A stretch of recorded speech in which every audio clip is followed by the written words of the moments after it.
Family and fellow soldiers, I'm the Professor, and this is the Moment of Truth. And now the Friday Crime Report. Today we have another twofer for you, and both of these happen to be cautionary tales to never underestimate the power of your own stupidity. Nobody should be doing any sort of dirt, but with today's doubleheader crime report, the lesson here is if you're going to do some dirt, it doesn't pay to advertise. You'll recall that the wannabe white Latino Enrique Tarrio, former leader of the Proud Boys and currently a federal inmate, wanted to show how dedicated he was to attacking black people. So he led a gang of his fellow anti-black racist thugs to attack a black church, Metropolitan African Methodist Episcopal in Washington, D.C. And because when you've spent hundreds of years being immune from the law, it never occurs to you that even by chance you might have to face the music. So Tarrio and his pals scaled the church's fence, then tore down a Black Lives Matter sign that the church had put up, and then they burned it. I guess nobody thought to bring a cross with them that night. The reason they did it was because this was a black church. And it wasn't the only one that they attacked. They also attacked another black church, Asbury United Methodist Church. They didn't just want to attack a BLM sign, they wanted to attack a black church.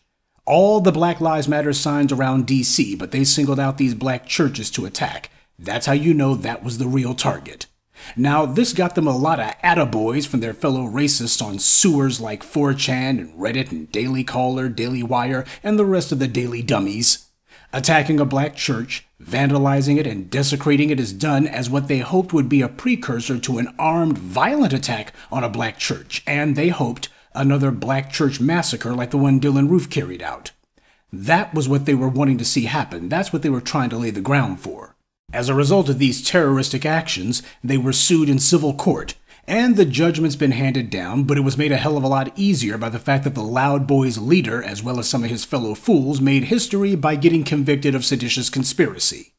What the Loud Boys are figuring out the hard way is that every victory fuels the next victory, and every defeat fuels the next defeat. These clowns were created for the sake of getting attention online and hopefully promoting other acts of racist violence. And they certainly got a lot of online attention, even from the clowns at Fox News, but now that people are going to prison and they're being civilly sued into oblivion, they're out there all by themselves. The anonymous online Nazis and the keyboard Klansmen who were cheering them on, they were catering to these idiots, but they're not there now.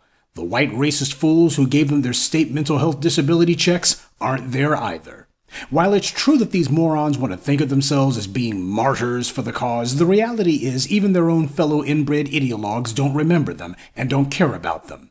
In 2017, white supremacists carried out a riot in Charlottesville, and they murdered a white woman because she dared to stand for justice. Nobody remembers the name of the reprobate who did it. No one remembers what white supremacist sect he belonged to either. You have to Google it if you want to find out because he's that insignificant. Flash in the pan, hero for all of 15 minutes, and then forgotten forever. And speaking of forgotten, Stewart Rhodes, the white Hispanic leader of the Oath Keepers, is feeling a little neglected these days himself. He's now warning Donald Trump that he too will go to prison just like Stewart Rhodes. Rhodes said that everyone is demoralized. Well, it makes sense that Rhodes thinks Trump will go to prison. Trump also allowed himself to be recorded committing crimes. What some people don't understand about the feds is that the feds have the luxury of not having to get a conviction the first time, or the second, or the third. John Gotti beat the rap, until he didn't. Sooner or later, though, the law of averages has to kick in and you run out of luck, no matter how smart you think you are. And they're not going to be remembered as martyrs either. Mainly because in order to be a martyr, you have to basically be laying down your life for a virtuous cause. You also have to be sticking up for the underdog. These guys are not. See, a martyr can only be a martyr if they're dead.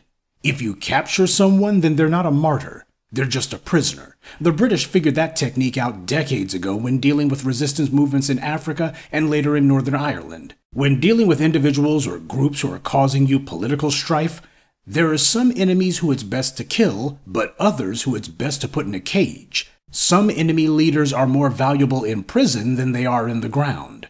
The Black Panthers were never the same after Huey Newton was put in prison. Truth be told, he wasn't the same either.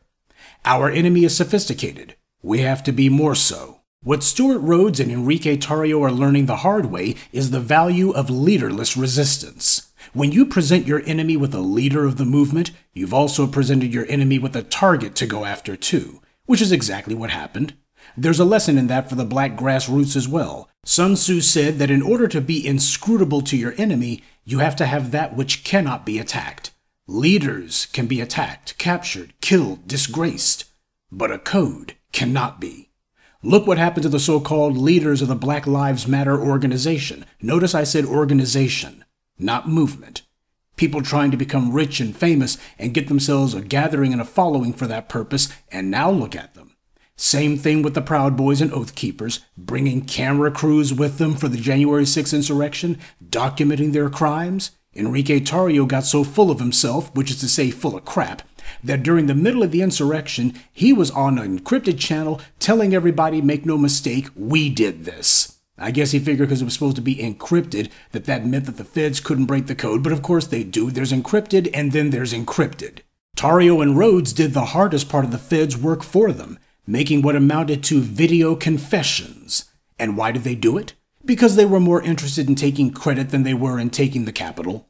These clowns have watched far too much Fox News and listened to too much right-wing hate radio, and they spent too long in the little online bubbles such as 4chan and Reddit with a bunch of other ignoramuses telling each other how right they are and how brilliant they are and how everyone's with them and everybody's just waiting for them to step across that line and everybody else will fall in lockstep behind them. You know, Cliven Bundy thought the same thing too. These morons on Fox call idiots like the Proud Boys heroes and such because that's what the racist rubes who watch those broadcast toilets want to hear. That's the business they're in.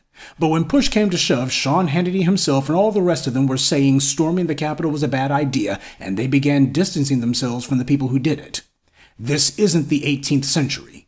The days of toppling a regime by storming the Capitol only works in third world countries or in the movies. And this ain't no movie. In the real world, the state security forces have already planned for the possibility that a bunch of idiots might decide to crash the party uninvited. There's a reason why the new Voices of Black media move the way we do.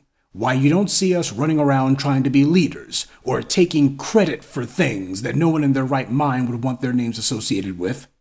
As Gil Scott-Heron said, the revolution will not be televised. And it won't be live streamed either. Though it makes perfect sense that a brainless moron like Enrique Tarrio would be the leader of a group calling itself the Proud Boys, I guess someone should have told him about that Bible verse, a haughty spirit before a fall, and pride goeth before destruction. And the second half of today's crime report is especially timely considering the Supreme Court's ruling against affirmative action in college admissions. Tuesday, November 2nd, 2021, Fairfield, Iowa. At a little before 4 p.m., Nohema Graber, a 66-year-old Spanish teacher at Fairfield High School, left work and drove toward Chautauqua Park. Graber liked to go on walks there after work. She had no way of knowing that that day she wouldn't be walking alone, and she would never be leaving the park alive either. About 42 minutes after Graber got to Chautauqua Park, her van was seen leaving the park with 2 males inside. A witness would report having seen a male pushing a wheelbarrow toward the park around midnight. Graber was very close with her family, friends, and children, and they immediately became worried when she didn't check in with them, so an investigation commenced. The authorities wouldn't have to wait long. A number of children at Fairfield High told the police that one of their classmates was posting disturbing messages on Snapchat. The student in question's name was Jeremy Goodale. The classmates showed police Goodale's Snapchat messages indicating that he and a friend of his, Willard Miller, were involved in the planning, execution, and disposal of evidence regarding the death of Nohema Graber. The messages also described where her body was located, along with her van where it was parked, and how they disposed of and concealed evidence. Iowa police found Graber's body under a tarp in Chautauqua Park. A wheelbarrow and railroad tie had been placed over the tarp, making it hard to see the corpse, with only a shoe and a hand visible. Graber's van was found abandoned on a desolate road. 2 days after Graber's disappearance, police searched Goodale's home, and they recovered clothing, strands of hair, bath towels, and 2 baseball bats. When police questioned Willard Miller, he initially denied everything, saying he had nothing to do with the incident. Then he changed his story and said he knew about it but didn't participate. He was asked about the wheelbarrow, and he said a roving group of masked kids was responsible for her slaying and forced Miller to use his wheelbarrow to conceal her corpse and drive her van away from the scene. He went from "I don't know anything about it" to "here's how it happened." Jeremy Goodale, on the other hand, folded even faster and harder. He agreed to testify against Miller. Now keep in mind, this murder happened back in 2021, so because of the pandemic and all, the wheels of justice, which already move very slow for those of a certain complexion, moved even slower. But this year, both of the murderers were finally sentenced. Goodale was sentenced to life with the possibility of parole in 25 years. Miller pleaded guilty as well, and he was sentenced to life with the possibility of parole in 30 years. Due to their age, they were both 16 at the time of the murder, they couldn't be sentenced to the mandatory life without parole for first-degree murder. Now, why did they do this? Why did they plot to murder one of their teachers? It mainly had to do with Willard Miller. He was failing Spanish class, and as you might have guessed, he comes from the kind of community where he expects to win regardless of whether he actually did or not. On the afternoon of November 2nd, 2021, Willard Miller met with Graber at Fairfield High School to discuss his low grades in her class. He complained that this was lowering his GPA. Apparently, Graber was not receptive to his complaints. He also apparently used some colorful language with her. She had no way of knowing that basically this was his giving her a last chance to save her own life. Because by that point, Miller and Goodale had already been planning exactly how they would murder Graber for at least 2 weeks. So this was all premeditated. They stalked Graber for weeks, learning her daily routine and patterns. They knew that Graber regularly took walks in Chautauqua Park after school, so they laid an ambush for her there. When asked which one of them actually beat her to death, they both blamed each other and said that they were only the lookout while the other guy was beating her to death. They had dragged her body into the woods initially after the kill, but they came back later that night with the wheelbarrow to hide the body in a more secluded place and conceal it. The police had the killer's own Snapchat messages to work with. It was a confession with all the details. There is no more damning evidence than the killer's own words, and they gift-wrapped this conviction to the DA with a nice little bow on top. And before you ask, yes, Fairfield, Iowa is one of those small towns, population 9,600.